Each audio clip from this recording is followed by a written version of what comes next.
Welcome back, ladies and gentlemen, to Crazy Hobbies Down Under.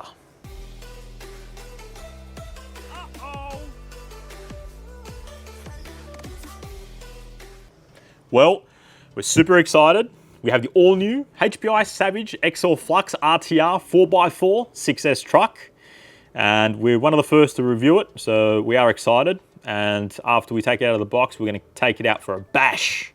Just before we start talking, I will shift it over to the left because the box is quite large, and yes, I'm quite small and always angry, apparently.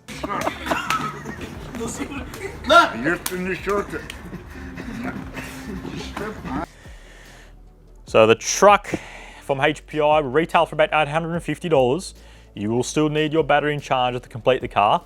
You can either run it on 4S or 6S, right? And this is the revised edition. So the revised edition, new body, bulletproof diffs front and rear. So the bulletproof diffs, they're extra hardened for strength. So yeah, really good. Billet aluminium motor mount, big bore shocks, and most importantly, new electronics regarding the Savage FLUX RTR. It is also 60mm longer and 30mm wider.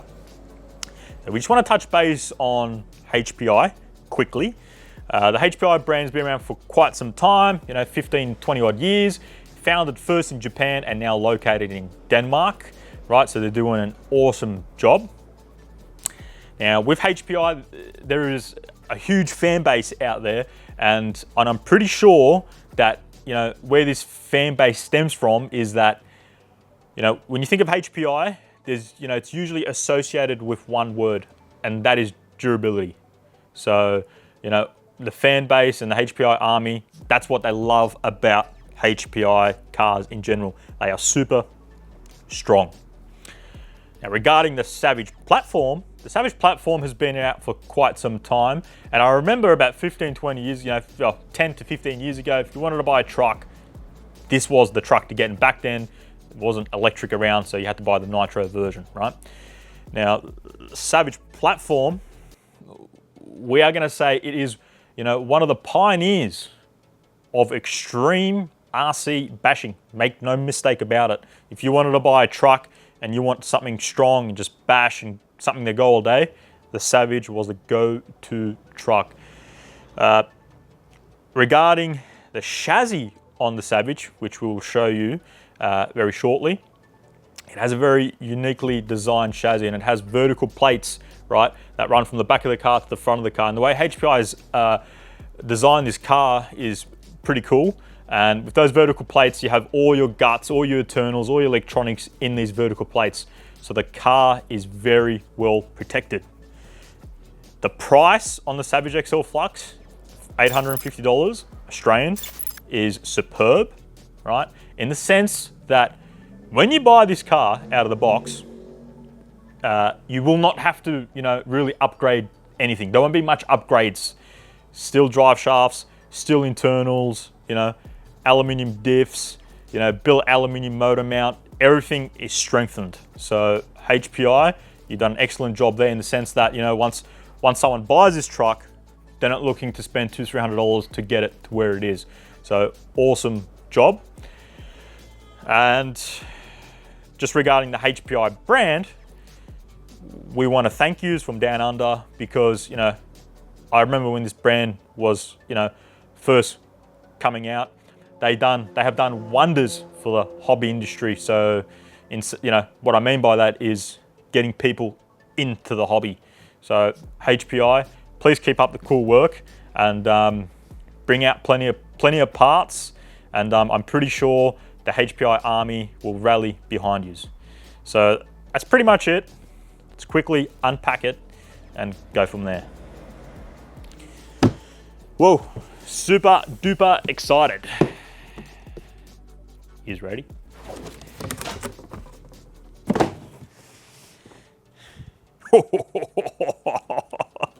Whoa, whoa, this thing is a beast.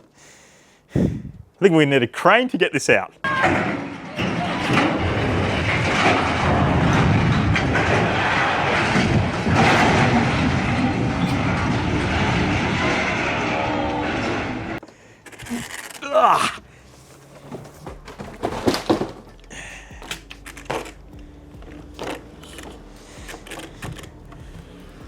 Whoa. Very, very nice HPI. Guys at home, the finish on the body is excellent, 9 out of 10. It is a matte finish, the green, and you know, the stickers are also matte, and it just really does look nice. Very, very scale. So awesome job with the body. Wow, really good. All right, let's have a look inside.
Alrighty guys, so this is the Savage.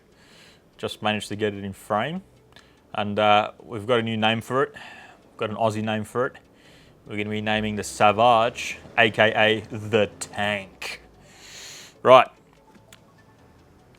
front of the car is right here. Okay, center, you got your battery compartment, so it's nice and centered, all the weight. Right, that's the rear of the car. So if you was at home, if you just want to know how long it is, bumper to bumper, it's about 60 centimeters long. Right, thought we'd quickly chuck that in. Now let's zoom up. Just regarding your battery compartment, it's located at the front of the truck and it's fully enclosed, so it is water sealed, so nothing can get in there. Good job, HPI. And just towards down the bottom here, you've got the SS40WP. Now the servo that's included, it is a 25 tooth servo horn, right? It is a 10 kilo and it's waterproof. So pretty cool, pretty cool. Your ESC located in the center. Now, a really nice thing HPI has done here, right? This cage, right? A lot of ESCs, they're double side taped on and they always come loose. They're bloody annoying, right? So the cage locked in, that ESC is not going anywhere. So top job, right? It is a Hobbywing electronic speed controller and it's rated to 150 amp. You can either run 4S or 6S. Guys at home, if you run it on 4S, what will happen is chuck, 4 bips at you and then a single tone, and then it's ready to go. So do not hit the throttle until all those bips stop, or else you will put into calibration mode. And if you're running 6S, it will make 6 bips and a tone, and then you are ready to go. It will come with Dean's connectors standard. Guys at home, if you want to chop them off and put whatever you want, feel free. Right, and then you've got your on-off button here, right there. It's pretty cool. And then your set button, that's for calibration. You do not need to calibrate it, right? It's just there if you need to. All right, let's shift over. That noise is perfectly normal, all right? That's just metal on metal. Now, your motors, there's a billet aluminium motor mount. Nice, it's clamped in, right? And it's a 2200 kV motor, 5mm shaft, right? There's nothing really to see there. Guys, these motors get stinking hot. Would highly recommend, if you can, put a fan on there, okay? A couple of other things we want to quickly touch on. This right here is that nut, that spring, that's for your slipper clutch. Guys at home, it's pretty much set out of the box, but you need to keep an eye on this slipper clutch, right? So if that slipper clutch comes loose, right, you can burn your pads out. So what you want to do is just get a spanner. I'm pretty sure it's an 8mm. So what you do is you hold your, you get your spanner, whack it in there, and then just, you can move the gear like that and just you know, tighten up that nut. So what you want to do is you want to back it all the way in and then a quarter or a half a turn out, right? So always keep an eye on that, because, you know, do a couple of wheelies and instant, you know, jumps, that will loosen up. And then, you know, if you notice that the car isn't responsive, it's most likely your slipper clutch. So always keep an eye on this, right? Very important. Now let's zoom out. Let's quickly come to your battery compartment, right? Just want to show you the battery compartment. Just move the truck across. All right, here she is. All right, now just with the battery compartment, sorry guys, there we go. It's super long, right? So, and you know, if you've got a really long battery, you're not gonna have any issues fitting that in, right? It's the width that you want to worry about. Just regarding your width, right? It's about 3 centimeters, right, wide. So we've got a Gens Ace 5000 milliamp, and this is all you really want to run in these cars anyway. A 5000 is a 7.4, 11.1. That's about 3 centimeters wide, and you can see now when you put that in, you know, give that battery a bit of a jiggle. You do have a little bit of room, but not much. That's a very, very tight fit. You do get some foam pads in, you know, in the box, guys. Very important. You must put foam pads in here. So once that clamps down, right, you don't want this battery, you know, flopping, you know, going up and down and hitting the battery, because you will damage the battery. So put foam pads. Make sure the battery is nice and secure. So 3 centimeters wide, no wider. Length is not an issue. So, and also, sorry, soft case. Do not go hard case with this car, right? So we've got a hard case here. We've got the good old bashing Gens Ace 5500 3S. Right, you have no chance fitting that in there, right? So if you're looking to buy the truck, get some soft packs. Yeah, that's pretty much it. All right, guys, so just a quick overview on the car, and we'll just give you a few tips.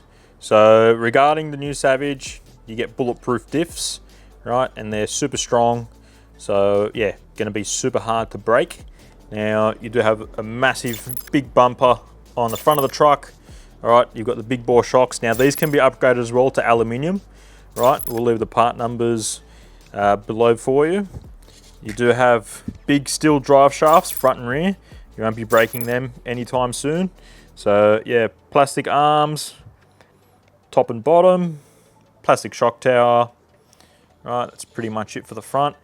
You can see there that the design, all right, it's got a lot of flex. So that bumper is, yeah, great design on the front there.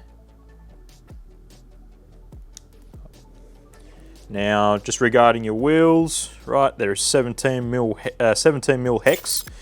Now, just with these, right, these do come loose, so just keep an eye on them. Now, it doesn't hurt for you to take them off and put some Loctite on there, right, guys? Either red or blue. Give it about 48 hours to dry, and they will not come off. You can also upgrade these. Now, these are a little bit dicky to take off. Now, HPI do a 17 mil hex like conversion, right? So yeah, just a little bit more secure and more easier to take off. So keep an eye on them. Part number is Z680 for spur wheel nuts. We do sell a few of them. So like we said, bulletproof diffs front and rear on the new Savage from standard. Right, already showed you guys pretty much all the center. That's how your battery compartment works, just like that. Lock it in place. Right, billet aluminium motor mount. You can see that that's clamped in there really nicely. Right, it's a Mod 1 pinion and spur. All right, so that's normal, you know, the sound of that. That's your gearbox there. And that's the back of it. Now, we're going to show you the underneath of the car. Now, you see these little grub screws here? Right, whoop, right there, guys. Right, that's what basically holds the cup. You know, that's a center drive shaft in place. And what you want to do is, you want to take them out, right? You want to put some Loctite on there and then screw them back in. because these things are known to come out. Part numbers 86094 and 86095. They do come loose. Okay. The back is pretty much the same as the front. Right, really solid, big plastic. There you go. Now, I'm just going to show you the underside of the car. So, massive, huge skid plates front and rear. You can see there. Right, now just with the tools, it's just basically just a Phillips head, guys. So, nice and easy. All right. And then there's your, your gearbox, center gearbox. I mean, look at the size of these cups. Absolutely solid, steel on steel, right? And then the rear, the front. Now, what you want to do is, you see these little, that's a grub screw, guys, and it's like a pin. There's one on the front and there's one on the rear. There it is, right there. Okay. And what it does is, it's like a little grub screw and there's a pin. And so the pin goes all the way in the cup. These are known to come loose. So we'd highly recommend, before you run the car, Loctite them, all right? And you won't need to buy extras. So 86094 and 86095 for the part numbers for them. All right. Big rear skid plate. There it is there. So what you can do is, as well, you can buy a plate that sits in the center here, right? And it basically covers all this. It's up to you guys if you want to do that. And that's pretty much it, guys. So what's included with the Savage XL FLUX and what spares and extras you get? Just regarding your radio, it's the TF41, right? It's 2.4 gigahertz, pistol grip radio. The 4 AA batteries are also included. It only takes 4 AA's, which is cool. And the great thing about this radio as well is that, just regarding these dials, you can actually turn the speed up or down, right? It's pretty cool. That's just the aerial that just pops up. You get your crossway wrench. That's just to tighten up your wheel nuts and stuff. The foam pads, which we talked about earlier, they're for your battery compartment. Make sure you guys use this. Very important that your batteries don't, flop around. You do get some Velcro as well. That's for your battery compartment. You can either sit that, I'm pretty sure it's on the bottom. Sit that on the bottom.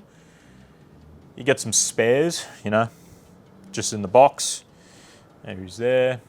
And you also get some metal spares, so just some nuts, screws and bolts. You get a spare wheel nut in there and a spare body clip. That's pretty much it. We are going to run the video. It should be out in about a week or so. I can tell you now, we're going to be running it on 6S, so 22.2 volt. Super excited, and we're going to absolutely give it hell. Thanks, guys. Hope you guys enjoyed the review, unboxing, and we'll see you on the next one. Box is too big. Can't even see over the box. Got him! Has anybody got a stool? I need to be about this tall. Yeah, it's perfect. Hi everybody, welcome back to Crazy Hobbies. Hello, hello. This is my real height.